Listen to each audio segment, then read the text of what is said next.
Hi, welcome to this video presentation on nudging behavior change using in-group and out-group social comparisons to encourage healthier choices.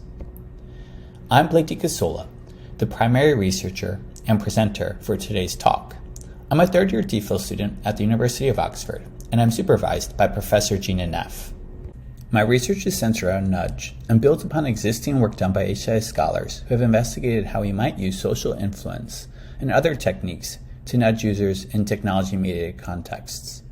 Carabon and colleagues identified social comparisons as one of 23 distinct ways we can nudge users. My research looks to introduce a novel form of social comparison nudging that we might consider. My research prompts designers to consider going beyond using people-like-me comparisons. While using these types of in-group comparisons might make sense when shopping on Amazon, comparing steps on Fitbit, or deciding what to watch on Netflix, they aren't always suitable. If we think about areas like the obesity crisis, the pensions gap, or climate change, relying on social norms or in-group comparisons is likely to produce more of the same. We'll be stuck in the status quo. Without new methods, it will be hard to shift problematic behaviors. My research is sponsored by Tesco Labs, and I'm looking to uncover new nudging techniques that can help people make healthier food choices in an effort to curb rising rates of obesity that we are seeing around the globe. My goal is to test outgroup comparisons. I want to see if they may serve as a potential alternative to the more conventional in-group comparisons or people-like-you comparisons that we see today. I do this over two initial studies. The first study was a simple pilot study designed to compare the effectiveness of in-group comparisons and out-group comparisons in encouraging healthy choice outcomes. In this experiment, we recruited 100 normal weight adults in the UK and involved them in an online grocery shopping scenario. Participants were told that their cart calories were high and this could result in weight gain. They were then shown either an in-group comparison or an out-group comparison and asked to make a discrete choice. They could keep their calories as is or reduce their calories. In the end, we observed a strong interaction effect, such that those who had indicated they had a low interest in dieting were much more likely to reduce calories in the out-group condition than in the in-group condition.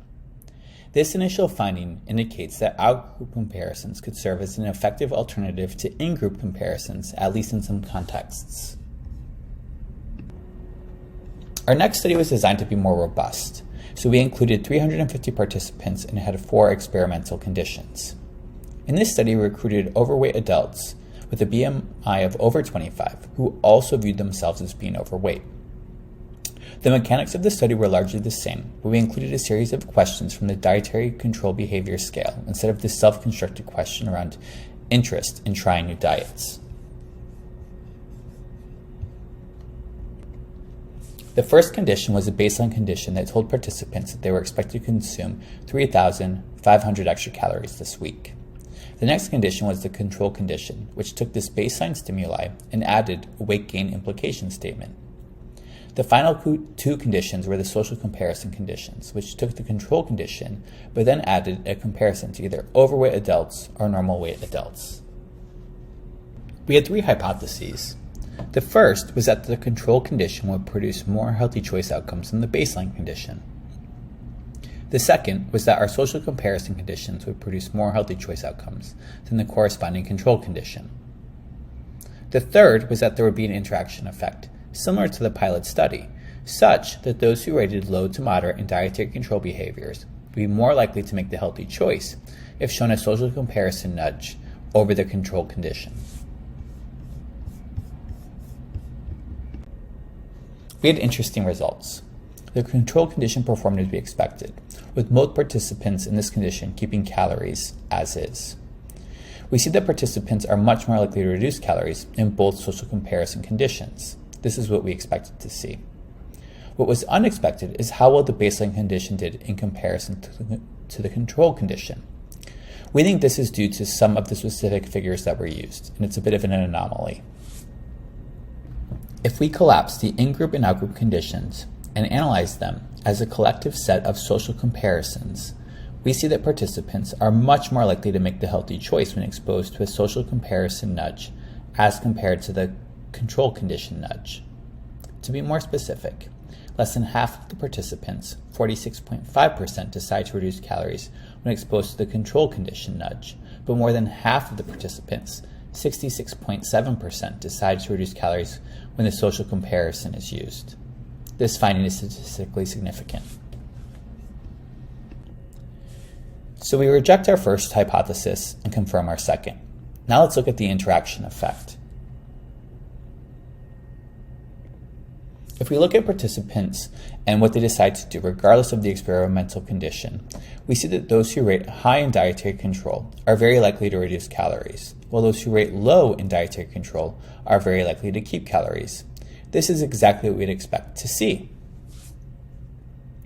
But if we look at what happens based on an experimental condition, we see a significant interaction effect, such that those who rate low to moderate in dietary control behaviors are much more likely to make the healthy choice when exposed to a social comparison nudge as compared to the control nudge. We note that our third hypothesis has a promising trend. We could not fully confirm our final hypothesis because this interaction effect was not statistically significant in the overall model. This is because at high levels of dietary control, there is no change in behaviors, as these participants are interested in reducing calories regardless of the condition, as we saw previously. Overall, these two studies give us much reason to believe in the potential of outgroup comparisons as nudging mechanisms. Our future studies will look to move away from using groups based on body image or weight status, recognizing that this would not be appropriate in real-world contexts. Instead, we'll use minimal groups based on colors, as this is a common practice in social psychology group experiments. In addition to this, we'll use more visual stimuli, as we notice that specific numbers can sometimes produce unexpected results. Finally, we'll look to increase the generalizability of our findings by including participants outside of the UK in future studies. Thanks for attending.